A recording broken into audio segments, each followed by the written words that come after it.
Hello friends and neighbors, Matt Hatter here, and I was thinking, this year being a year of movie reviews, I might want to give you an idea of what sort of movies I like, the movies that are my all-time favorites. I mean, obviously I'm going to continue with the favorite movies reviews, but which ones are on the very top of that list? Well, I thought for the first Movie Monday of 2011, I would give you my top 10 all-time favorite movies. These are the movies that I just enjoy watching the most. Let's get started. Remember, You're a wizard. On second thought, let's not go camera. Still princesses. Contract. As you wish. Do you mean to tell me that you could have taken your hand out of that cuff at any time? No, not at any time. Only when it was funny. Come on,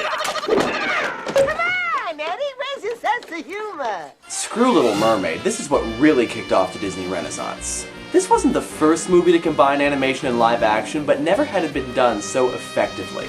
Director Robert Zemeckis didn't want to just put the live action characters in front of a green screen.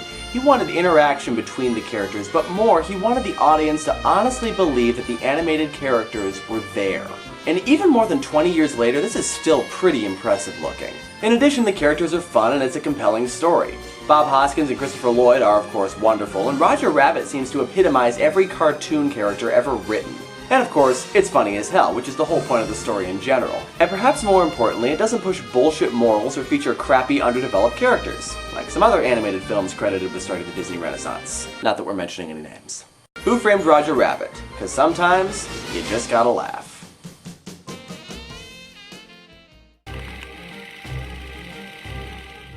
I'm no idealist. To believe firmly in the integrity of our courts and of our jury system. That's no ideal to me. That is a living, working reality. I've already talked about this one quite a bit in my Books vs. Movies review, but it really is an incredible movie. Everything about this movie just works. The story, the cinematography, and of course, the acting. Gregory Peck and Mary Bedham both play the roles beautifully, as does Robert Duvall, even for the few minutes he's on screen. And of course, there's the integrity of the story and the characters. Atticus Finch is listed as AFI's greatest cinematic hero, even above Indiana Jones and James Bond. And the story is a timeless one about how we perceive others that I've already talked to death in several other reviews. In short, it's a classic, deserving of its praise, and one of my all-time favorite movies.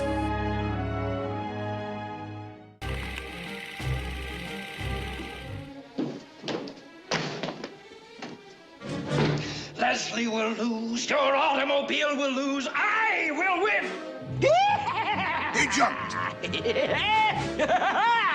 I shall build the greatest automobile in the world and I shall win! Well, from the sublime to the ridiculous. Of all the films that are intended strictly for the purpose of comedy, this is definitely my favorite.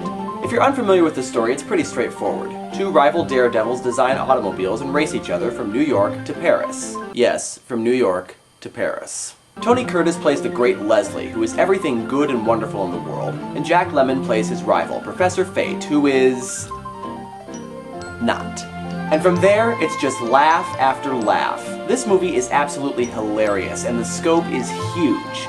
And yet, it's all just about these two guys trying to beat each other to the prize. It's my favorite type of humor, and easily one of my favorite movies. What you're saying is, if the Latinos weren't here, or the Cambodians, or the blacks, or the whites, or whoever they are, if they weren't here, everything would be better for you. Lady, stop acting like you're trying to understand our situation. Why don't you explain it to me? There are a lot of movies out there that tell the story of the inspirational teacher who was put into a crappy situation and ended up changing everyone's life. Movies like Mona Lisa, Smile, Music of the Heart, and Mr. Holland's Opus are movies that anyone planning a career in education should watch. But my favorite of these movies is this one, based on a real story as well as the book written about that story of the same name. Erin Gruelle, a first-time English teacher, is given a classroom of so-called unteachables, a result of the integration program recently put on the school, and has to get these kids to sit still and listen, not kill one another, and maybe actually teach them something. How she accomplishes this and what she goes through in the process is truly an inspirational story. And what's more, it's all real. I'm honestly not sure why this one in particular touched me so much, maybe because it uses the power of storytelling as its motivator. But whatever the reason, it's an amazing story, and definitely worth a watch for any teacher.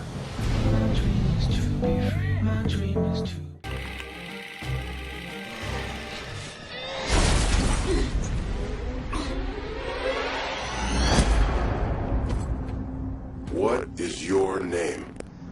My name is James. name's Tiberius Kirk. Okay, yeah, I almost feel obligated to have a Star Trek movie on the list. But of the 11 Star Trek movies currently released, this one is easily my favorite. I think what impresses me most about this movie is that you don't have to be a fan of the show to enjoy it. Much as I love Star Trek, I have to admit that it does carry a certain stigma, which is reflected in a lot of the movies. But this one seems to breathe new life into the story. The first priority of this movie is to tell a good story, rather than to be loyal to the franchise. But for all that, there's a lot of stuff in here for Trekkies as well. The actors play their parts perfectly, especially Zachary Quinto as Spock and Carl Urban as McCoy. The movie strikes that balance between keeping both Trekkies and non-Trekkies entertained. It's like what the original series could have been if they'd taken themselves as seriously in the 60s as they did in the 90s. It's everything I love about the genre, including time travel. Star Trek. It's just awesome.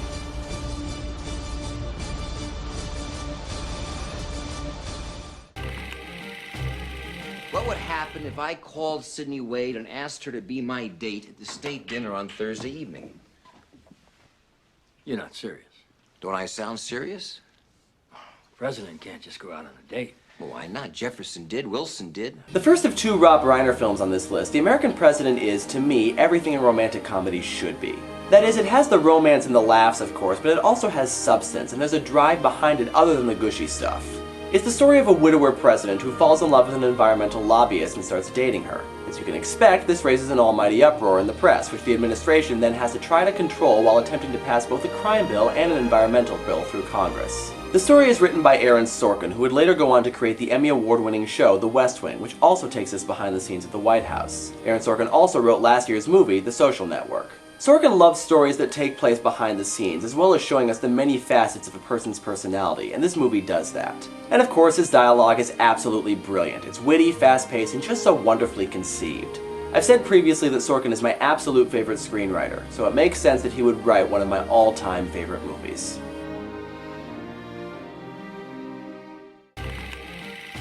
I did it.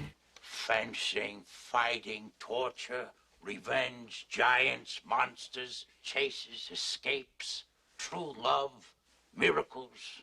Doesn't sound too bad. I'll try and stay awake. Honestly, how could you not love this movie? Absolutely everything about it is just great. The characters, the setting, the story. As far as I'm concerned, there is absolutely nothing wrong with this movie. It's actually something of an oddity in the cinematic world, as it definitely has a cult following, but unlike most cult films, this movie is actually good. But what makes this movie good is not the story of Wesley and Buttercup, though that story is fun enough in its own way, but the external story. The story of the grandfather coming to read the story of The Princess Bride to his grandson, a story which he himself had read to him as a child by his own father. It's about the power of stories, how we perceive them, and how we continue to pass them on from generation to generation. When you look at the story itself, it is pretty campy and over the top, but the love that this grandfather, and eventually the grandson, have for this story is what makes this movie a classic in my mind. The Princess Bride. Really? What's not to love?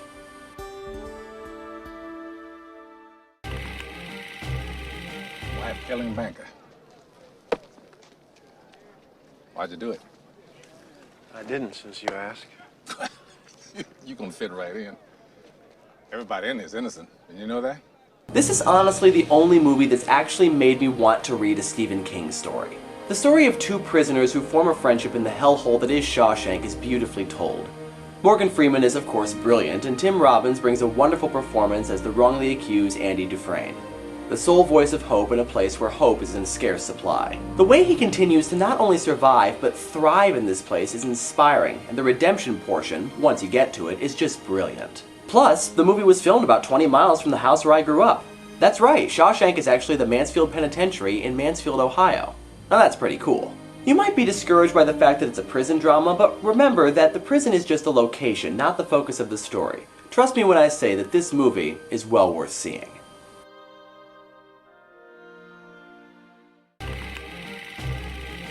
Remember the 5th of November, the gunpowder, treason, and plot. I know of no reason why the gunpowder treason should ever be forgot.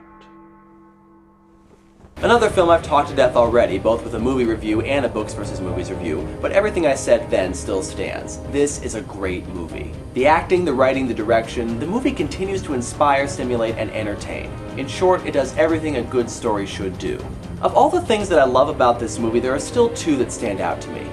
The first is the character of V, wonderfully portrayed by Hugo Weaving, who has to act through a mask, which is not at all easy to do, and he does it well. And the second is the people of England, who are shown throughout the movie and begin as sheep submitted to the government's regime, and end up as people ready and willing to stand up to it. Like I said, I've already talked about this movie a bunch, but if you haven't seen it yet, you definitely need to check it out.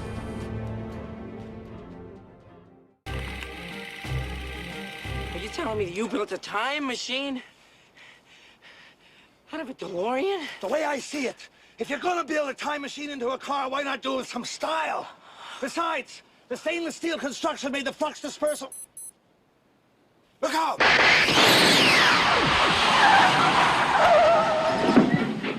Okay, most of you already knew this, but yeah, Back to the Future is my favorite movie of all time. It does seem strange to follow up two relatively serious movies with this one, but I just love watching this movie along with its two sequels. The characters are fun, the story is rich and detailed, and plus, it's time travel. And it treats time travel as simply as possible while still being able to tell the story effectively. It's really easy to get too caught up in the technology or the mechanics of time, and this story doesn't do that. It puts the characters and story first, which is where the focus should be. The time travel is just the vehicle to tell the story, and it's a great story and a great vehicle. This movie is celebrating 25 years of popularity, and it's easy to see why. Back to the Future, easily one of the best things to come out of 1985. And those are my top 10 movies of all time. In the comments, feel free to tell me some of yours, and until next time, happy viewing!